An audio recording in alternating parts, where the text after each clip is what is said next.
Good afternoon, everyone. I am Mary Joy de Lima, and our topic for today is agriculture and economics.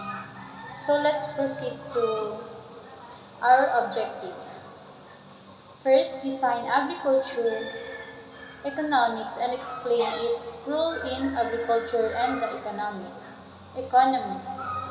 Two, identifying the major areas of agricultural economics such as farm management, marketing, and finance. Third, explain the importance of agricultural economics to farmers, consumers, and the government. So, dito sa objectives, ang layunin natin is presentasyon na ipaliwanag kung ano ang agricultural economics at ang papel nito sa agrikultura at ekonomiya. So tatalakayin din natin ang mga pangunahing saklaw o major areas nito tulad ng farm management, marketing at finance.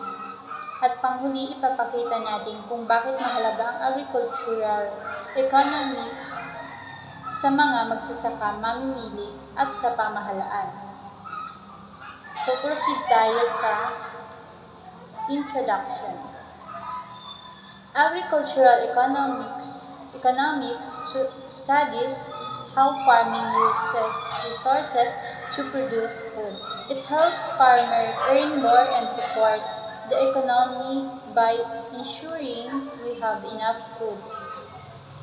So dito naman, ang agricultural economics daw ay pag-aaral kung paano ginagamit ang mga yaman tulad ng lupa, puhunan at paggawa sa produksyon ng pagkain. Tinutulungan nito ang mga magsasaka na kumita ng mas maayos at sinusuportahan ang ekonomiya sa pamamagitan ng sapat na supply ng pagkain. So next, scope of agriculture economics.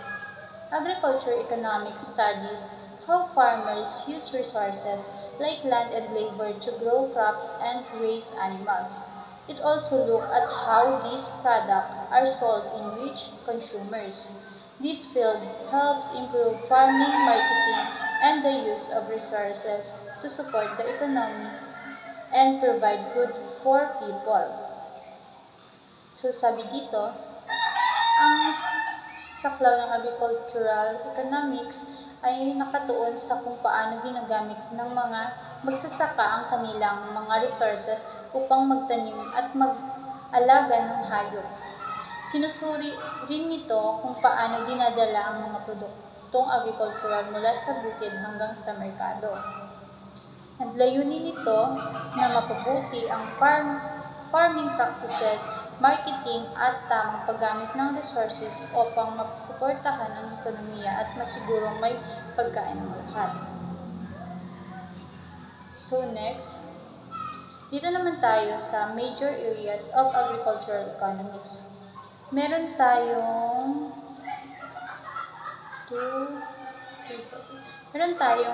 limang major areas. Una, farm management.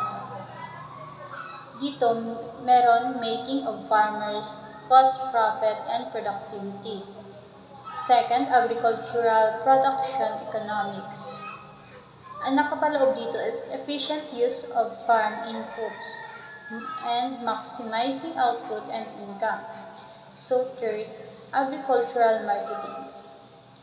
Nakapaloob naman dito, from farm to market, pricing, transportation, and storage. Next, agricultural finance. Yun yung pang-apat natin na major areas of agricultural economics. Ang nakapaloob dito is farm credit and loans, investment in agriculture. Yung pang-lima natin is yung agricultural policies. So, meron ditong government programs and support, price control, subsidies, and regulations. So, dito, ang sinasabi dito is may ilang pangunahing saklaw ang agricultural economics. Una ay ang farm management. Yun na yung merong mga nakapaloob ng making of farmers farmers' cost, profit, and productivity. Ito yung tumutulong sa paggawa ng desisyon ng mga magsasaka upang mapababa ang gastos at mapataas ang kita. So dito sa agricultural production economics, nakatuon naman sa tamang paggamit ng farm inputs upang mapalaki ang ani at kita. So yung ikatlo is agricultural marketing. Tumatalakay sa proseso mula bukid hanggang pamilihan tulad ng pricing, transportation at pagbebenta. Kasama na rin dito ang agricultural finance at agricultural policy na may kinalaman sa pautang, investment at mga programa ng gobyerno.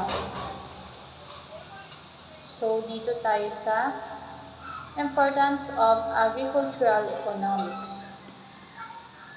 We have helped farmers increase in income, improve food security, support national economic growth, and last, guide government planning. So, sinasabi dito, mahalaga ang agricultural economics dahil tinutulungan nito ang mga magsasaka na madagdagan ang kanilang kita at pinapabuti rin nito ang food security ng bansa at sinusuportahan ang paglago ng pambansang ekonomiya. Mahalaga rin ito sa pagpaplano ng pamahalaan pagdating sa agrikultura at kaunlaran ng ating bansa. So next, dito tayo sa challenges. Meron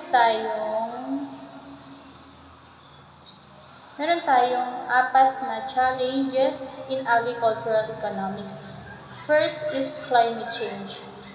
Base dito sa picture, yung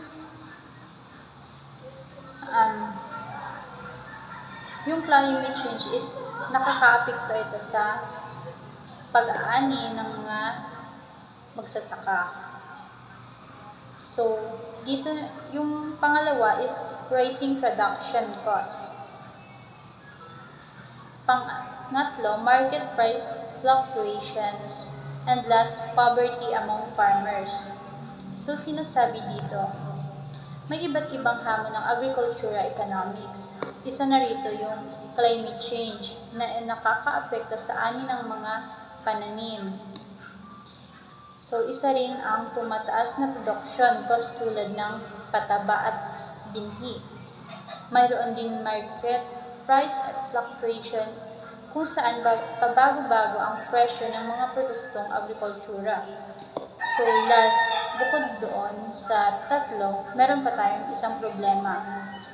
Ang kahirapan ng mga magsasaka na nagiging hadlang sa kanilang pag-unlad. Yan na yung poverty among farmers. So next, dito tayo sa conclusion. Agricultural economics is important because it helps farmers make better decisions in farming. It teaches how to use resources wisely and improve production and income. This field also supports the economy by helping provide enough food for people and promoting sustainable development.